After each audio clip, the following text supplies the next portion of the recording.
Hello बच्चों, नवांकुर डिजी lessons में आपका स्वागत है।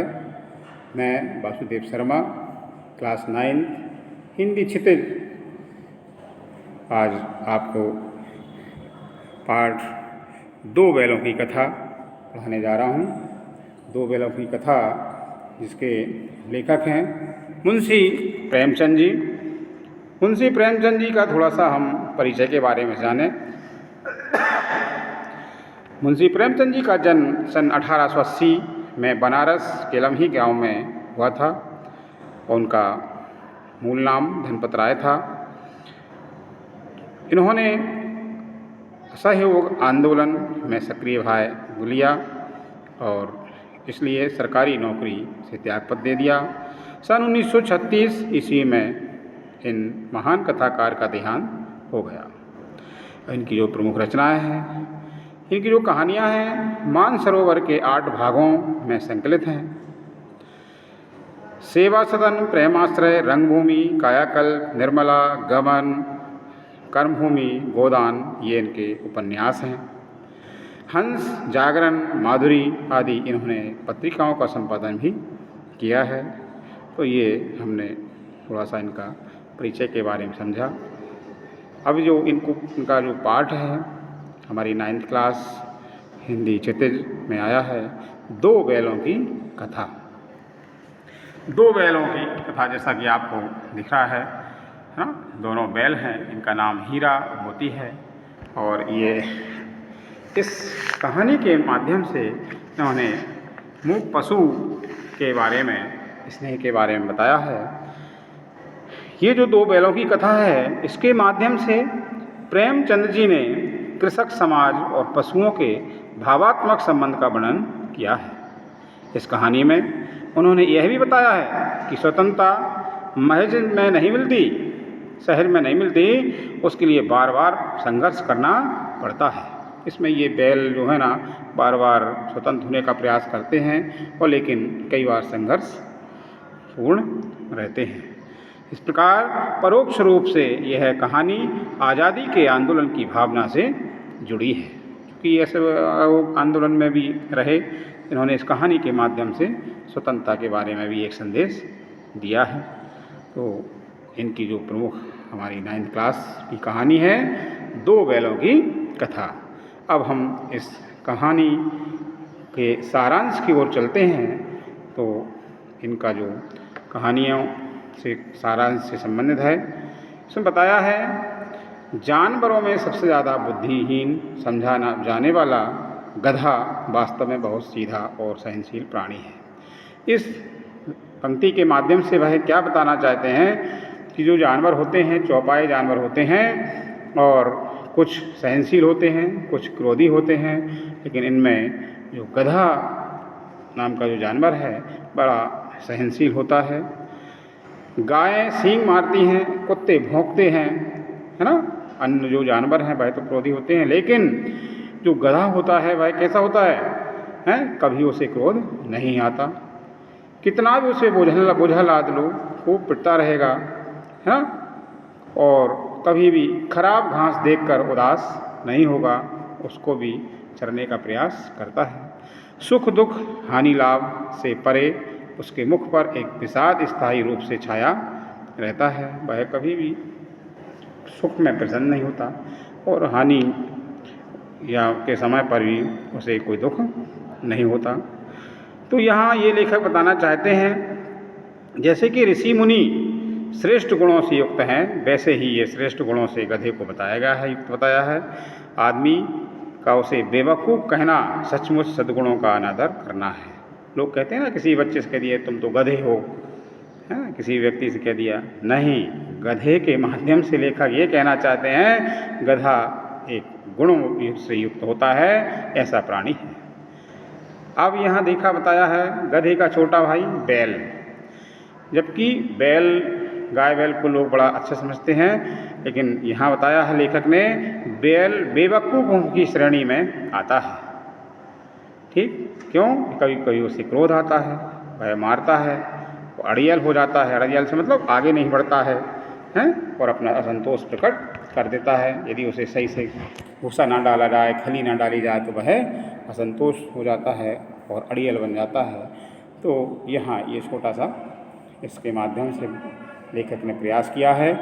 और अब हम कहानी की स्टार्टिंग की ओर चलते हैं। झूरी काछी, झूरी नाम के एक काछी थे और उनके 2 बैल थे। उनके नाम थे हीरा और मोती।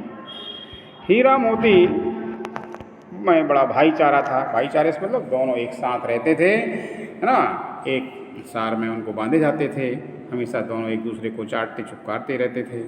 दोनों बड़ा आत्मीय संबंध था। जैसे हम इंसानों का आत्मीय संबंध होता है, वैसे ही जानवरों में भी आत्मीय संबंध हो जाता है। संयोग से दोनों को झूरी ने अपनी ससुराल भेज दिया।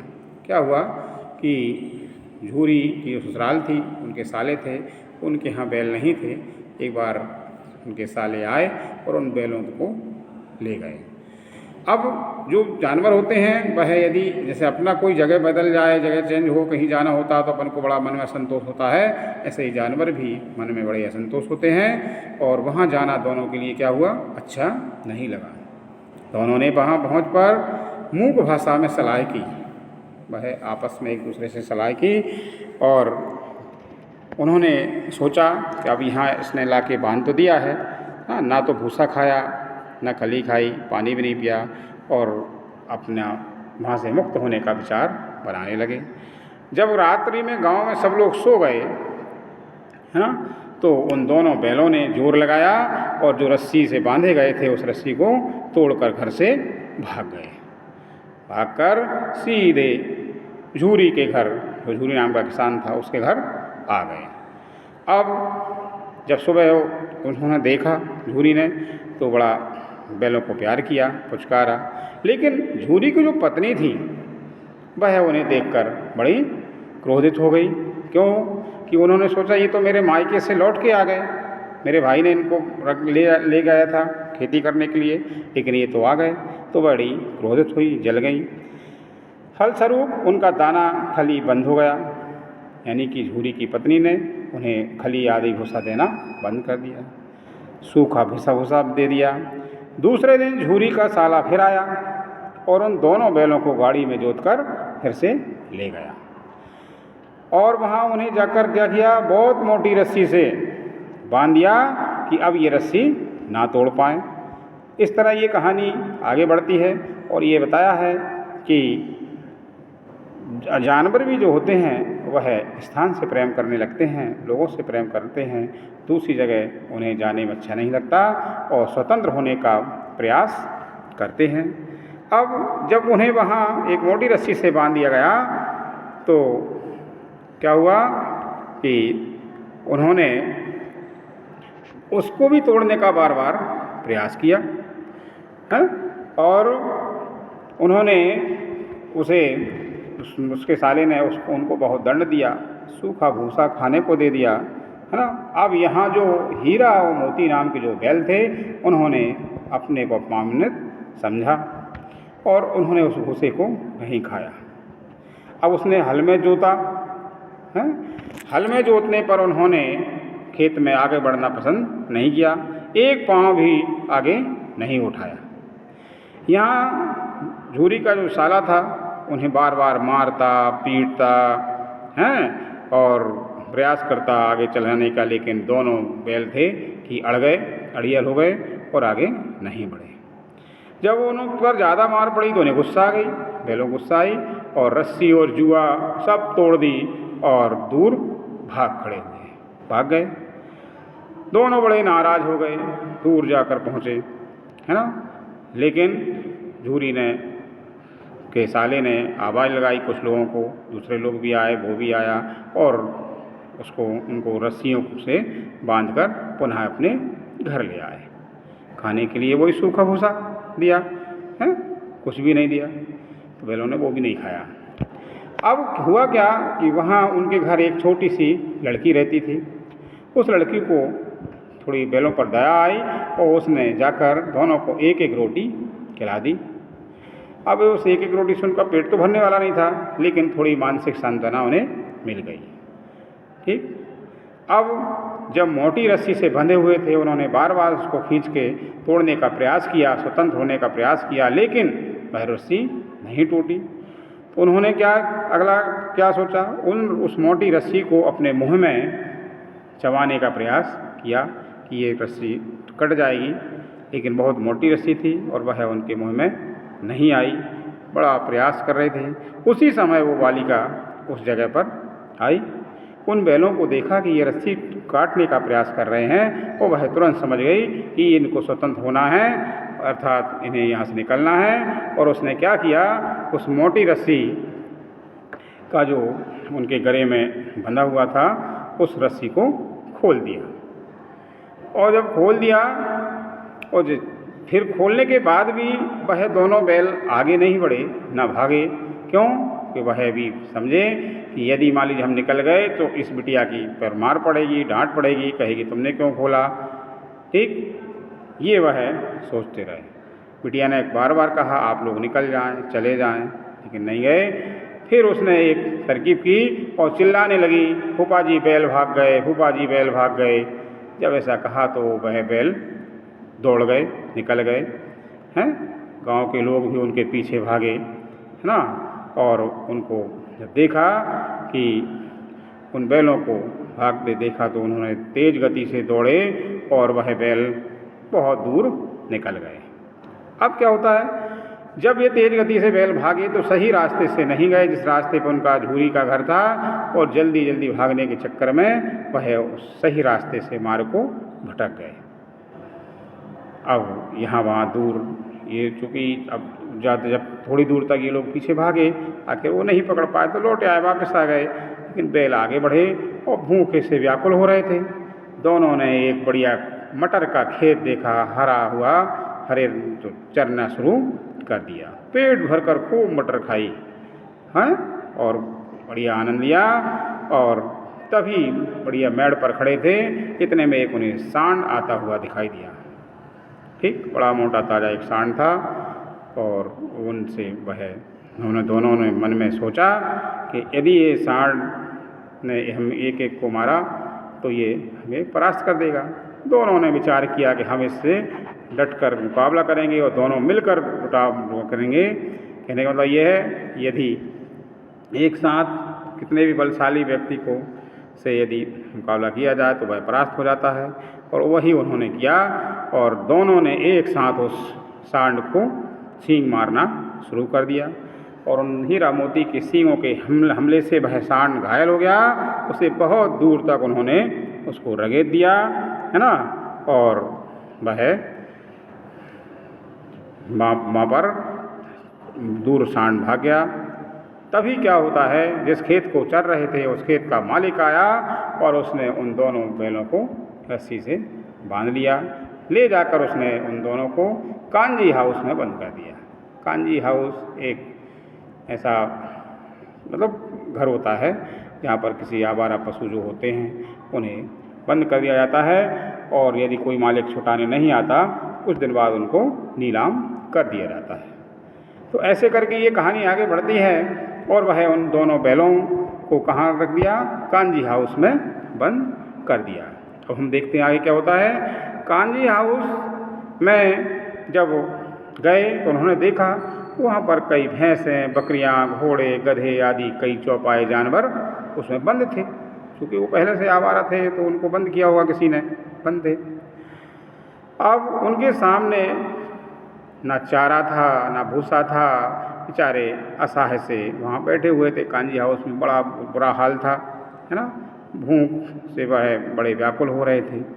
ठीक, अब यहाँ पर उन बैलों को 2 दिन हो गए, 3 दिन हो गए और कुछ भी खाने पीने नहीं दिया, तो भूख के कारण बड़ा व्याकुल उनका मन हो रहा था।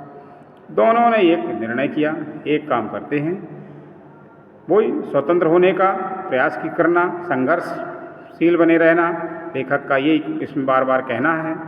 उन्होंने दोनों ने उस कांजी हाउस की दीवार में सींग मारना शुरू कर दिया। सींग मारे, फिर सींग मारे ताकत से, तो धीरे से वो थोड़ी सी दीवार टूटी। ठीक, और दीवार जैसे ही टूटी तो जो अन्य जो जानवर थे उन्होंने उससे भागना शुरू कर दिया। वो सारे जानवर, गधे, घोड़े, बकरियां, जो भी भैंस थे, वो सारे कांजी हाउस से निकल गए। लेकिन वह दोनों वहाँ से नहीं निकले। क्यों? कि कुछ दिन पहले ही ऐसा ही मोती ने भी अपने बैल के साथी ने प्रयास किया था, तो कांजी हाउस के मालिक ने उसको रस्सी से बांध दिया था। अब वह एक साथी बंधा था, दूसरा स्वतंत्र था। दूसरे ने उस जब दीवार को तोड़ा तो सारे वो जानवर निकल गए। अब ये नहीं निकला। क्यों? कि मेरा साथी तो यहाँ बंधा हुआ है, यदि मैं इसको छोड़ के जाता हूँ तो उस पे मार पड़ेगी। इतना मतलब आत्मीय प्रेम जानवरों में होता है।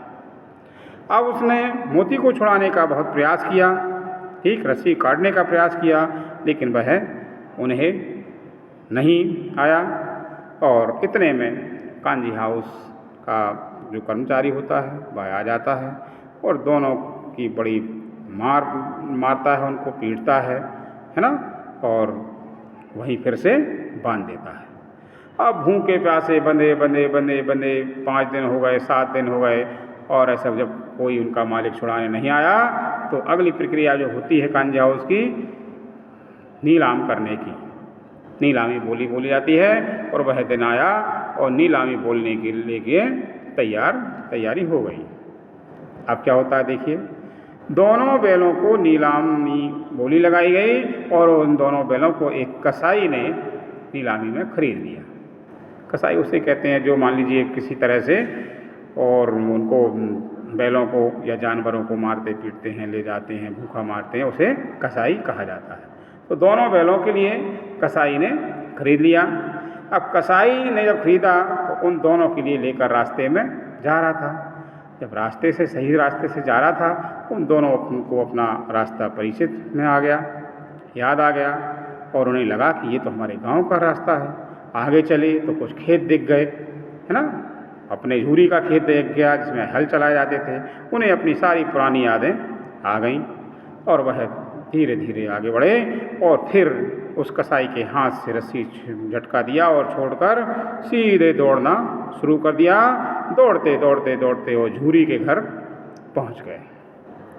जब झूरी के घर पुनः जब वो पहल पहुँचे तो झूरी के गांव वालों ने और झूरी काची ने उसका बड़ा स्वागत किया। उन दोनों बैलों का स्वागत से मतलब किसी ने रोटी डाली, किसी ने हाथ फेरा, किसी ने ठीक। इतने में ही क्या होता है, वह कसाई भी पीछे दौड़ता दौड़ता और वहाँ पर आ गया और उसने जाकर कहा ये तो बैल हमारे हैं, हमने नीलामी में खरीदे हैं, ये हमें दे दो। वह ज़बरदस्ती करने लगा। अब ज़बरदस्ती करने लगा तो झूरी ने कहा नहीं ये तो मेरे हैं और मेरे पास आ गए हैं, मेरे साले के हाथ दिए थे मैंने, ठीक है। बोला नहीं। उसने कहा ठीक है तो तुम ले जाओ, बांध लो। जब वो उनको पकड़ने के लिए, रस्सी पकड़ने के लिए जैसे ही कसाई आगे बढ़ा और मोती नाम के बैल ने उस पर क्या किया, आक्रमण कर दिया। आक्रमण जब उसमें किया, मारना शुरू किया तो कसाई भागा और गांव से बाहर तक मोती ने उसका पीछा नहीं छोड़ा, ठीक। जब ऐसा देखा और वह दोनों बैल आकर अपने फिर उस जगह पर खड़े हो गए, तो उसी समय जो उसकी जो मालकिन थी, झूरी की पत्नी थी, ठीक, उसे भी उन दोनों बैलों पर बड़ा तरस आया कि मैंने इनको कितना कष्ट दिया, कितने दुबले पतले हो गए, ठीक है। और आकर दोनों बैलों का उसने माथा चूम लिया। माथा चूमने से मतलब बड़ा प्रेम किया है। पहले बड़ी उसको ऐसे देखती थी, घास भूसा नहीं देती थी, और अंत में जब उसने देखा कितना संघर्ष किया इन बैलों ने स्वतंत्र होने के लिए, आगे आने के लिए, ठीक, और उन्हें बड़े प्रेम किया। सब ने उनके लिए बड़ा, है ना, घास रोटी खिलाई, खली खिलाई, है ना, अच्छा भूसा दिया। इस तरह ये कहानी यहाँ समाप्त होती है। तो कहने का मतलब ये है, इस कहानी के माध्यम से लेखक ने ये बताया है कि संघर्ष बार बार यदि किया जाए तो हमें हमारा कार्य सफल हो जाता है।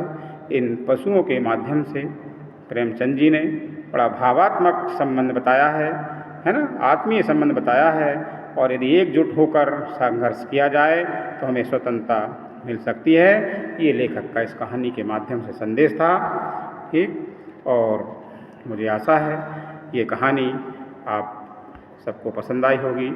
मैं वासुदेव शर्मा आपसे पुनः धन्यवाद देते हुए और इस कहानी का को विराम देता हूँ और अगले ऑडियो में आपसे पुनः मुलाकात करूँगा। तब तक के लिए सभी को नमस्कार।